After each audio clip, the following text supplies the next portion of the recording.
जी। Hello दोस्तों, welcome to FS.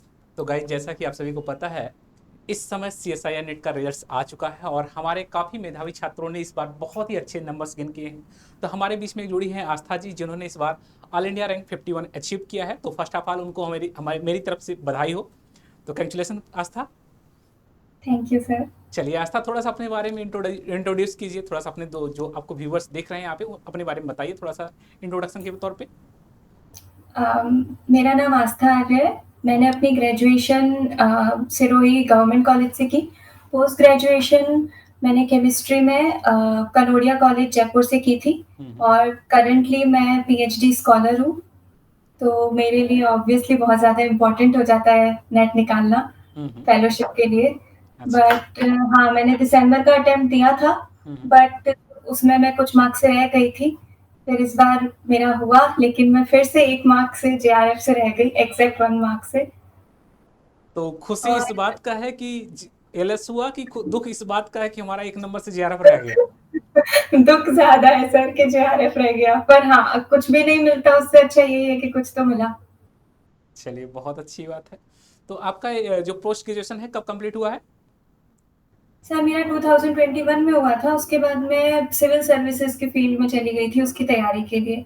But ऐसा ही है कि वो बहुत लॉन्ग प्रोसेस है, आपको एक बैकअप प्लान तो रखना ही पड़ता है। हम्म। तो फिर मैंने वहाँ पे किया, कोचिंग वगैरह की, मगर वहाँ पे थोड़ा-सा ज़्यादा टाइम टेकिंग है वो। तो हम्म। मुझे लगा पहले मुझे ये कर लेना चाहिए, उसके बाद मैं उस वाली प्रोसेस को फिर से स्टार्ट कर सकती हूँ। तो सिविल सर्विसेज की जब तैयारी कर रहे थे तो कुछ उससे बेनिफिट्स यहाँ पे मिला आपको सीएसआईआर के एग्जाम में, सेक्शन ए में?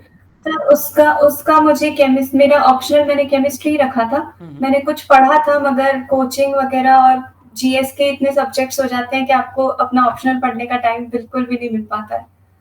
तो मेरी अच्छा। 1 साल तो कोचिंग ही चली, उसमें ही 8-8 घंटे, 9-9 घंटे क्लासेस ही होती थी। तो बिल्कुल टाइम नहीं था उस टाइम केमिस्ट्री पढ़ने का। हुआ यूँ ना कि 2021 के बाद मेरा अब हुआ केमिस्ट्री पढ़ने का, तो जो ये 3 साल का पीरियड था ना बीच में, वो बहुत ज़्यादा मेरे छूट गया। मतलब केमिस्ट्री मेरी बिल्कुल गायब ही हो चुकी थी। तब हम्म। मुझे वापस उसको लाने में बहुत टाइम लग गया। तो इसके लिए आपने क्या क्या रिसोर्सेज यूज किए, किस तरीके से आपने यूटिलाइज किया? बुक्स तो वगैरह पहले फॉलो किया आपने? हाँ, बेस बेस तो एनसीईआरटीज़ होती है।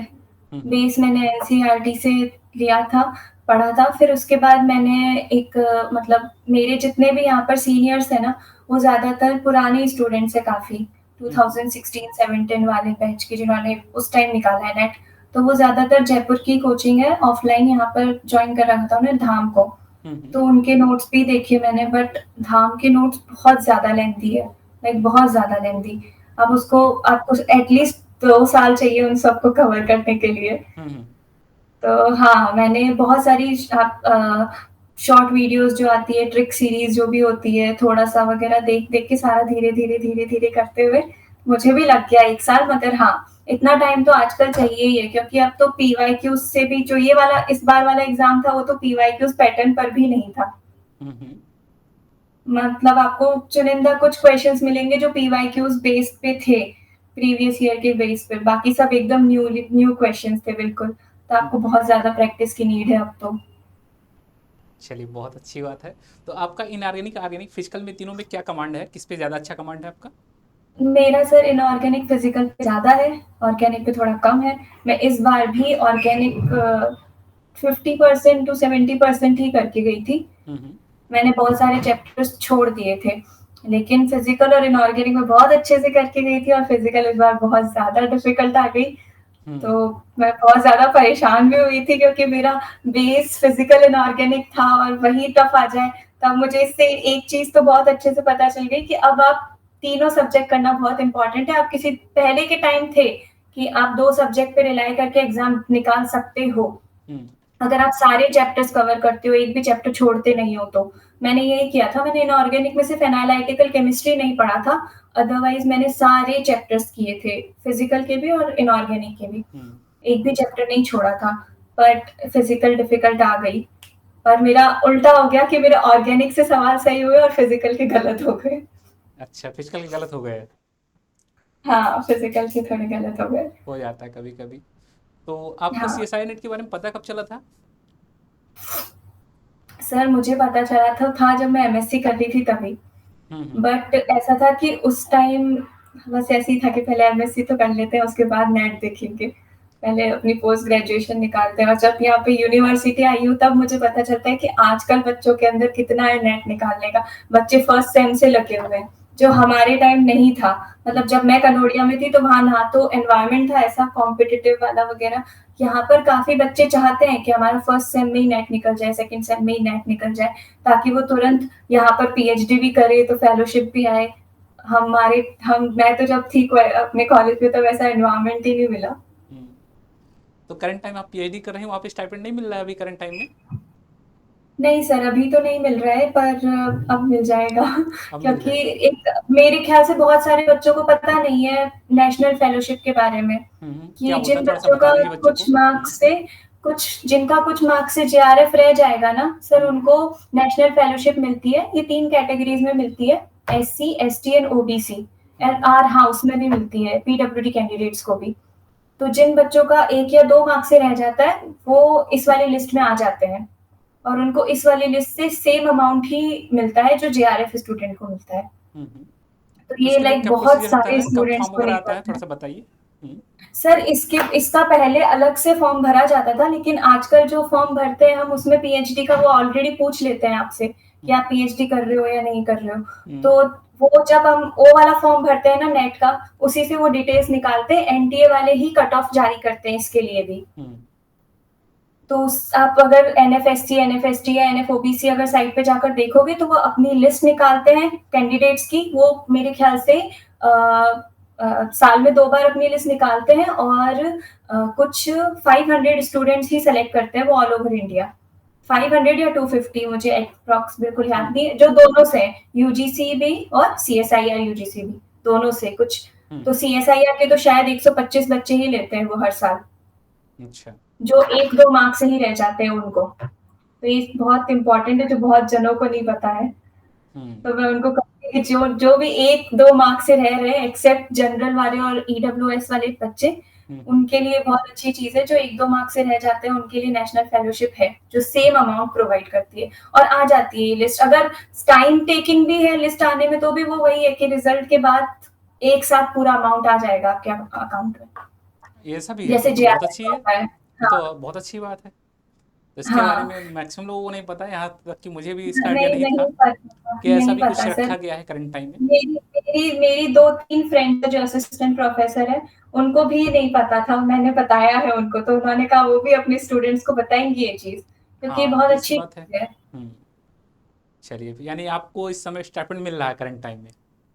मतलब सर वो लिस्ट आ जाएगी, मेरे को डेफिनेटली पता है, नाम तो आना ही है मेरा उसमें। अच्छा बट हाँ, अच्छा। जब भी वो लिस्ट आएगी तो एक साथ ही पैसे आ जाएंगे। जैसे अगर मान लो अगर 1 साल बाद भी आती है वो लिस्ट, तो भी मुझे प्रॉब्लम नहीं है, क्योंकि एक साथ 6-7 लाख रुपए आ जाएंगे।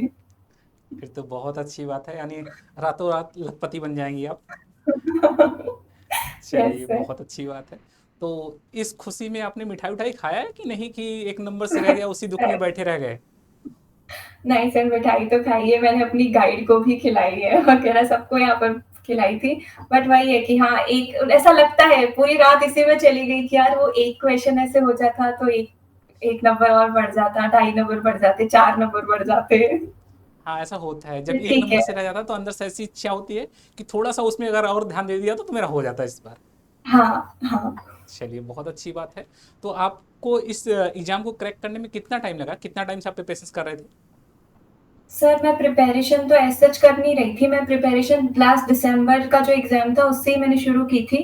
वो मैंने अटेम्प्ट दिया था, पर उसमें तो मार्क्स थे ही नहीं। फिर मैंने ये वाला जो टाइम था ना सर, इस टाइम में यहाँ से मैंने छुट्टी लेकर घर चली गई थी।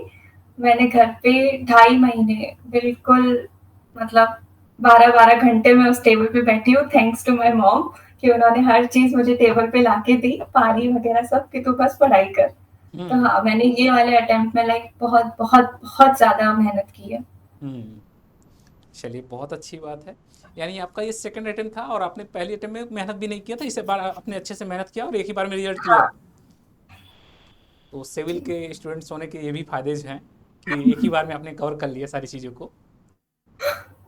जी चलिए, सर। बहुत अच्छी बात है। Thank you. तो आप एग्जाम में जब बैठे थे तो उस समय आपके दिमाग में क्या चल रहा था, हलचल चल रहा था कि नहीं, एग्जाम को लेकर के कि होगा कि नहीं सर होगा? नर्वसनेस, सर मैं तो 2 दिन पहले ही बहुत ज़्यादा रोई हूँ अपने फैमिली के सामने कि अगर नहीं हुआ तो क्या होगा और कितने अटेम्प्ट, ये तो बहुत अच्छी बात है, साल में 2 बार हो जाता है, बट स्टिल बहुत ज़्यादा लगता है कि ये सिर्फ़ एक क्वालिफाइंग एग्ज़ाम है, स्टिल बहुत सारे बच्चों से नहीं हो पाता है, तो थोड़ा-सा स्ट्रेस तो रहता ही है। और फिर जब आप एग्ज़ाम हॉल में बैठोगे तो आपको ये मान के भी चलना पड़ता है कि 10 नंबर तो आप ऑलरेडी काट दिया करो, क्योंकि एग्ज़ाम प्रेशर आपको वो 10 नंबर तो हर बच्चे के साथ होता है ये। मैंने ये चीज़ सबसे पूछ के देखी कि मेरे अकेले के साथ तो नहीं है ये, बट हाँ, आप ऐसी सिली मिस्टेक कर दोगे एग्ज़ाम हॉल में जो आप यहाँ पे बैठ के नहीं दोगे अगर आप टेस्ट वगैरह देते हो तो। तो हाँ, ऐसे 2-3 क्वेश्चंस थे इनफैक्ट उसमें भी जो पार्ट ए होता है जिसमें रीजनिंग और वो आती है, उसमें भी आप बिल्कुल ईज़ी क्वेश्चन को इतना डिफिकल्ट समझ लेते हो वहाँ बैठकर कि नहीं ये ऐसे इतना ईज़ी तो नहीं पूछ सकते ये। बस ऐसे यही होता यही है। होता सबके साथ। हाँ, फिर आप जो क्वेश्चन ईज़ी होगा ना वहाँ आप एक्स्ट्रा दिमाग लगा लोगे। ऐसा सबके साथ होता है, ऐसा मेरे साथ भी हुआ है। हाँ, तो ऐसी हाँ, चीज़ होती है तो मैं कि यही हाँ, कहूँगी सब जितने भी अभी तैयारी कर रहे हैं उनको यही कहूँगी कि स्ट्रेस फ्री होकर एग्ज़ाम दो। जितना आप स्ट्रेस फ्री होके एग्ज़ाम दोगे, आपके अच्छे मार्क्स आएँगे। ये चीज़ मैंने एग्ज़ाम देने के बाद समझी है। इस बार मैं फिर भी स्ट्रेस के साथ एग्ज़ाम देने गई, शायद मैं नेक्स्ट वाला दूँगी जिसमें मैं जेआरएफ का ट्राई करूँगी, तो मैं काफ़ी स्ट्रेस फ्री होके देखूँगी, फिर मुझे पता चलेगा कि हाँ, आपके उसके बाद कम से कम आप मान के चलो 15-20 नंबर आपको यूँ मिलेंगे, अगर आप स्ट्रेस फ्री होकर एग्ज़ाम देते हो तो। बिल्कुल सही बात है। काफ़ी बच्चों में ये समस्या आती है कि सीएसआईआर नीट का जो क्वेश्चन है इतना आसान तो नहीं हो सकता, और यही सोचते हाँ कि उस सर, ऑप्शन को नहीं मारते हैं। हाँ, ऐसी ये समस्याएँ कई बहुत लोग के साथ जनों को होती हैं। लगता है। हाँ, तो इस चीज़ को अवॉइड करना है सभी को। चलिए, बहुत अच्छी बात है। तो आप सिविल से पहले आपका पूरा ड्रीम था सिविल में जाना, फिर अचानक सीएसआईआर नीट से फिर अचानक आप पीएचडी ज्वाइन कर ली हैं। तो इतना चेंजेज, इतना वेरिएशंस कहाँ से इतना अपने माइंड को सेटअप किया कि हमें इस डायरेक्शन को छोड़ करके इस डायरेक्शन में जाना चाहिए? सर देखो, अगर आपको यूपीएससी का जो एग्ज़ाम है वो 1 स्टेज तो है नहीं, 3 स्टेज का एग्ज़ाम है। अगर आप प्री निकाल देते हो, मेंस नहीं निकालते, फिर से आपको ज़ीरो से शुरू करना है। आप मेंस निकाल लेते हो, इंटरव्यू रह जाता है, फिर से आपको ज़ीरो से शुरू करना है, तो आपको बैकअप प्लान्स तो रखने पड़ेंगे। मेरा पीएचडी बैकअप प्लान बिल्कुल भी नहीं था। हुँ। मेरा सिर्फ ये था कि हाँ चलो नेट निकाल देंगे, उसके बाद आप असिस्टेंट प्रोफेसर का दे देंगे, आप राजस्थान की सिविल सर्विसेज के लिए प्रिपेयर करोगे तो आप ऑलरेडी जीके आपका वहाँ असिस्टेंट प्रोफेसर के लिए भी हो जाएगा। मेरा ये प्लान्स थे, बट मैं जब एमएससी की जो मेरी एचओडी थी उन्होंने काफ़ी फोर्स किया कि नहीं तुम पीएचडी के लिए एनरोल करो, पीएचडी का फॉर्म भरो यहाँ का। पहले यहाँ पर नेट के बेसिस पे नहीं होते थे, यहाँ पर भी एग्ज़ाम होता था, फिर इंटरव्यू होता था। तो फिर मैंने मैम के अपने फोर्स करने पर मैंने यहाँ का एग्ज़ाम दिया और मेरा हो गया उसमें, और इंटरव्यू भी क्लियर हो गया। फिर उसके बाद मुझे बहुत सारी चीज़ें पता चलने लगी कि हाँ, जेआरएफ पे आपको इतनी अच्छी फेलोशिप मिल जाती है, और आप यहाँ पर बैठे-बैठे यहाँ पर आप लैब में काम कर लो तो आप 24 घंटों तो काम करते नहीं हो। आपका कुछ टाइम होता है, आप रिएक्शंस लगा लो, उसके बाद सारा टाइम आपका है। तो आप पीएचडी, आप लोगों को भी कहने के लिए होता है कि आप पीएचडी कर रहे हो, उसके साथ आप आराम से किसी की भी प्रिपरेशन कर सकते हो, लाइक किसी की भी। ये हाँ, तो मैं ये नहीं कहती कि आप अगर आईआईटी से पीएचडी वगैरह कर रहे हो तो पॉसिबल नहीं है कि आपको इतना अमाउंट ऑफ टाइम मिले। पर हाँ, मैं ज़रूर यहाँ का ज़रूर कह सकती हूँ क्योंकि यहाँ पे सारे बच्चे ही बहुत, बहुत पढ़ाकू हैं। वो हुँ। पूरे टाइम लाइक पढ़ते हैं। तो आप कुछ टाइम आप अपना लैब में दे दो, बाकी सारा टाइम आपका ही है। आप आराम से यहाँ पे पढ़ाई कर सकते हो किसी भी कॉम्पिटिशन के लिए। तो मेरा बहुत यही था कि ठीक है, पहले ये सारे स्टेज क्लियर कर दो, फिर आप यहाँ बैठ के आराम से यूपीएससी के लिए पढ़ सकते हो। हुँ। बच्चों को काफ़ी इच्छा होती है ये भी जानने का कि रिसर्च में क्या काम करना होता है, आपका जैसे कौन-सा टॉपिक है? थोड़ा-सा बताइए अपने रिसर्च के बारे में बच्चों को। सर पीएचडी में जैसे आप एनरोल होते हो ना, तो हर यूनिवर्सिटी का या हर कॉलेज का एक अलग कोर्स वर्क का टाइम पीरियड होता है। हुँ। उसमें आपको कोर्स वर्क करवाया जाता है, उसमें आपके कुछ 2 टू 4 सब्जेक्ट्स होते हैं। वो सबका अलग-अलग अपने कॉलेजेस का होता है, मेरे कॉलेज का अलग था, मेरी यूनिवर्सिटी का। तो वो मेरे यहाँ पर 6 मंथ्स का ड्यूरेशन था। तो आप कोर्स वर्क करने के बाद अगर आप इस यूनिवर्सिटी से भी नहीं करना चाहते ना पीएचडी, तो आप किसी और यूनिवर्सिटी में जाकर भी अपना कोर्स वर्क का सर्टिफिकेट उन्हें दिखा सकते हो। तो उस यूनिवर्सिटी में आपको कोर्स वर्क दोबारा करने की ज़रूरत नहीं पड़ेगी। तो आप फिर एक्चुअल अपना रिसर्च का काम शुरू कर सकते हो। फिर उसके बाद डिसर्टेशन होता है, फिर सिनॉप्सिस सबमिशन होता है, फिर आपका टॉपिक डिसाइड किया जाता है, फिर उस पे आप काम करने लगते हो। सबसे पहले आपको बहुत सारे रिसर्च पेपर्स ढूँढो, फिर उससे एक अपना टॉपिक सेलेक्ट करो। ये भी बहुत बहुत लॉन्ग प्रोसेस है, बहुत ज़्यादा एफर्ट्स है इसके अंदर भी, क्योंकि पेपर्स ढूँढना, उनको डाउनलोड करना, सारे पेपर्स पढ़ना, बहुत टाइम लगता है इसमें भी। चलिए बहुत अच्छी बात है। बट हाँ, मैं ज़रूर कहूँगी जिनको अगर financially stability early as per चाहिए ना, वो पीएचडी को ज़रूर परस्यू करें, क्योंकि फेलोशिप बहुत अच्छी मिलती है। आप आराम से सर्वाइव कर सकते हो अपने, कि आपको पेरेंट्स से माँगने की ज़रूरत नहीं पड़ेगी। ये तो है। अच्छी खासी हाँ। अमाउंट यहाँ पे मिलता है और उससे हमारा हाँ, पीएचडी भी अच्छे हाँ, से, डिग्री भी मिल जाती है और प्लस हमारा जो फाइनेंशियल हाँ, प्रॉब्लम होता है वो भी दूर हो जाता है। हाँ। पर हाँ सर, ये भी है कि जो बच्चे सीरियस होके पीएचडी कर रहे हैं ना सर, उनको बहुत अच्छा बेनिफिट मिलता है। इनफैक्ट मेरे यहाँ से काफ़ी सारे स्टूडेंट्स हैं जो जापान, जर्मनी यहाँ पर चले गए पोस्ट डॉक के लिए, वहाँ पर उनका सिलेक्शन हो गया। तो ये बहुत अच्छी चीज़ है। कुछ सही बात है। चलिए तो आपका और बहुत ऑर्गेनिक में सारे रिसर्च है बच्चे कि इनऑर्गेनिक या देखिए, फिजिकल में रिसर्च है? सर मेरी ऑर्गेनिक जो मेरा वीक सब्जेक्ट था उसी में मेरा रिसर्च है। तो किस टॉपिक पे आपकी पीएचडी चल रही है करंट टाइम में? मेरा अभी एक्चुअल टॉपिक डिसाइड नहीं हो पाया है। अभी तक मैंने इनके सब में चक्कर में, नेट के चक्कर में अभी तक मैंने काम स्टार्ट किया नहीं है। मेरा कोर्स वर्क वगैरह तो हो गया। उसके बाद मेरा हेटेरोसाइक्लिक के ऊपर है। तो मेरा मेन टॉपिक तो थायोल और आयन से रिलेटेड है। थायोल और आयन के कंपाउंड से रिलेटेड। उसमें जो भी रिसर्च पेपर है उससे मैं टॉपिक निकालूंगी अपना, जो काम। और मेरी गाइड का काम कंप्यूटेशनल केमिस्ट्री पे है। तो कंप्यूटेशनल से रिलेटेड जितना भी होगा वो चलिए, देखना है। कभी थाइयोल की खुशबू लिया है कि नहीं आपने? नहीं, मैंने अभी तक तो प्रिपेयर भी नहीं किया। मैंने लैब वर्क अभी तक शुरू भी नहीं किया है। अब मुझे करना है। बहुत जल्दी ऑक्सीडाइज हो जाता है और बहुत ज़्यादा स्मेल करता है। चलिए बहुत अच्छी बात है। तो कुछ अपनी तरफ से अपने दोस्तों को कुछ इनपुट देना चाहेंगे? मैं उनको यही कहूंगी कि अब इस भ्रम में तो बिल्कुल मत रहना कि मैं 2 सब्जेक्ट पढ़ के जाऊँगी तो मैं नेट निकाल लूँगी। हुँ, बिल्कुल भी नहीं। आपको तीनों सब्जेक्ट पढ़ने पड़ेंगे। आप भले से तीनों सब्जेक्ट में से कुछ-कुछ टॉपिक्स, हम सबके साथ होता है कि कुछ-कुछ टॉपिक्स आपके वीक होते हैं, तो आप उसको छोड़ सकते हो। लेकिन आपको पढ़ने तो तीनों पड़ेंगे, क्योंकि आजकल एग्ज़ाम का भरोसा ही नहीं है वो कौन-सा सब्जेक्ट सबसे डिफ़िकल्ट बना दे। ये तो है। क्योंकि जब मैंने दिसंबर वाला अटेम्प्ट दिया था उसमें ऑर्गेनिक बहुत डिफिकल्ट थी। इस बार वाले अटेम्प्ट में फिजिकल इन्होंने बहुत ज्यादा डिफिकल्ट कर दी, इनऑर्गेनिक को बहुत ज्यादा लेंथी कर दिया, उल्टा और ऑर्गेनिक इजी कर दी। तो इनका कोई भरोसा नहीं होता। आप 2 सब्जेक्ट पे रिलाय करके बिल्कुल एग्जाम नहीं दे सकते हो। तीनों सब्जेक्ट को दो और पीवाईक्यूज भी करो, साथ में एक्स्ट्रा क्वेश्चंस भी देखो, आप वीडियो सॉल्यूशंस देखो। और नोट्स नोट्स आप खुद बनाओ, किसी और के नोट्स मत लो। क्योंकि बहुत सारे लोग बहुत अलग टाइप से नोट्स बनाते हैं जो उनको ही समझ में आते हैं। आप खुद के नोट्स ही बनाओ, उन पर ही रिलाय रखो करो। मल्टीपल सोर्सेज बिल्कुल भी मत रखो। जो आपको टॉपिक पॉइंट समझ नहीं आ रहा है उसको आप यूट्यूब वगैरह पे सर्च करके देख लो, बट मल्टीपल सोर्सेज मत रखो कि मैं कोऑर्डिनेशन इस कोचिंग से भी पढ़ लेती हूँ, इस कोचिंग से भी पढ़ लेती हूँ। फिर वो सिर्फ नोट्स बनेंगे, आपका एग्जाम नहीं होगा। हुँ, चलिए बहुत तो अच्छी बस बात है। यही। तो ऑर्गेनिक आपका वीक है और ऑर्गेनिक में आपका रिसर्च में इंटरेस्ट ये कैसे पॉसिबल हुआ? सर ये है ना, यहाँ पर एक्चुअली ये होता है कि म्यूचुअल कंसेंट से आपका गाइड अलॉटमेंट होता है। अगर आपने म्यूचुअल कंसेंट नहीं दिखाया है तो बाद में डिपार्टमेंट वाले खुद आपको गाइड दे देंगे। मैं जब यहाँ आई थी तब एमएससी वाले बच्चे भी यहाँ पर जिन्होंने आरयू से ही कर रखी है, तो उन्होंने अपने अपने टीचर्स ले लिए जो उनको पसंद थे, जो सही लग रहे थे। ठीक हुँ, है, फिर बच्चे जो बचे थे वो सारे ऑर्गेनिक के ही थे, तो फिर मुझे किसी को तो लेना ही था। चलिए बहुत अच्छी बात है। तो अब इस सर और इस ऑर्गेनिक हाँ, स्ट्रॉन्ग तो जिस करनी ही है, हुँ, हुँ, क्योंकि एपी का भी तो एग्जाम देना है, असिस्टेंट प्रोफेसर का ये भी। तो है। तो अभी आपका हम्म। टारगेट है असिस्टेंट प्रोफेसर बनना। जी जी सर, अभी मैं उसी के लिए ही पढ़ रही हूँ। नहीं, बहुत अच्छी बात है। अभी करंट टाइम में वैकेंसीज वगैरह भी आई हुई है, यूपी का आया है वैकेंसी, तो आप फॉर्म भर सकते हैं करंट हाँ, टाइम में। अदर स्टेटों के लोग हाँ, भी वो उसको अप्लाई कर रहे हैं, हाँ। भी अप्लाई करिए, देखते रहिए, प्रिपरेशन करते रहिए।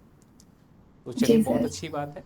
तो यहाँ पे कुछ ऐसे हमारे व्यूअर्स जो हमें देख रहे हैं उसमें कुछ ऐसे लोग हैं कि जिनका जो एक बार एग्जाम देने के बाद उनका माइंड जो है अनस्टेबल हो जाता है, वो कहते हैं कि अब तो नहीं हो पाएगा, वो डीमोटिवेट हो जा रहे हैं। और आप 2021 के बाद से कंटिन्यूस प्रिपरेशन में लगे हैं, फिर भी अपने आप को रोक के रखा, नहीं हमें कुछ तो करना है। थोड़ा उन्हें गाइड करिए कि किस तरीके से अपने माइंड को सेटअप किया जाए कि हम आगे कुछ कर सकते हैं। कुछ लोग छोड़ करके बस एक बार हो गया, 2 बार हो गया, अब तो नहीं करना है फाइनली, ऐसा सोच लेते हैं माइंड में। तो उन्हें क्या कहना चाहेंगे आप? सर बहुत सारे स्टूडेंट स्टूडेंट पे फर्क, मतलब सब अलग अलग होते हैं सर। मैं अपना केस बताऊं, मेरे ख्याल से मेरे यहाँ पर बहुत सारे स्टूडेंट्स होंगे जो 1 घंटे में ये पूरा पेज पढ़ लेंगे, वही पेज मुझे पढ़ने में 3 घंटे लग जाएंगे। सबका अपना अपना होता है। अगर आप इतनी जल्दी गिव अप कर लोगे तो आपको रिजल्ट भी नहीं मिलेगा। इतना इजीली गिव अप करने का कुछ सेंस ही नहीं बनता ना। आपको एंड ऑफ द डे तो अपने आप को प्रूव करना ही है। हम्म।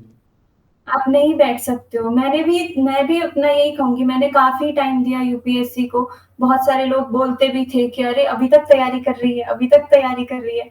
बट अब नेट निकला है, मेरी मदर फादर ने स्टोरी डाली, बहुत सारे लोगों को, उन्हीं लोगों का कॉन्ग्रेचुलेशन भी आता है। मैं खुद ही जब तैयारी करती थी ना तो मुझे भी बहुत लगता था यार छोड़ो नहीं हो रहा, बहुत दिमाग खराब हो रहा है, नहीं पढ़, क्वेश्चन ही नहीं हो रहे। पर फिर मैं वो दिन याद करती थी ना कि कभी मेरा रिजल्ट आएगा और लिखा हुआ आएगा एलिजिबल फॉर एलएस के लिए, या वो तो वो सोच के अपने आप इतनी खुशी होती थी ना कि वापस लगता था कि नहीं पढ़ो पढ़ो।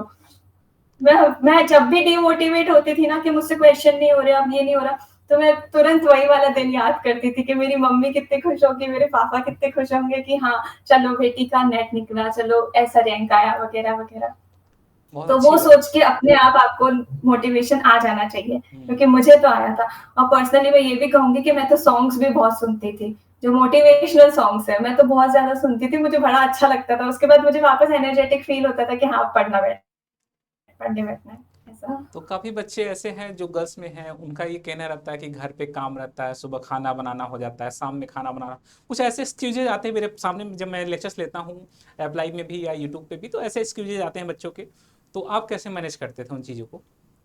सर मैं भी पीजी में रहती हूँ, मतलब रूम पे रहती हूँ। मैं भी सुबह का खाना बनाती हूँ, शाम का खाना बनाती हूँ, सुबह अपने कपड़े बर्तन सब खुद करती हूँ। बट आपको डे मैनेजमेंट आपको करना है। लोग रिजल्ट देखेंगे, लोग आपसे ये नहीं पूछेंगे कि आपका क्यों नहीं हुआ, मुझे चलो अपना पूरा शेड्यूल बताना, कोई नहीं करेगा। आपको अपना डे मैनेज करना होता है खुद को, सब कुछ खुद को करना होता है। कोई आपसे कुछ नहीं पूछेगा आपकी जर्नी क्या रही, आपका क्या, कैसे अप्स कैसे डाउन्स वगैरह, कुछ भी नहीं।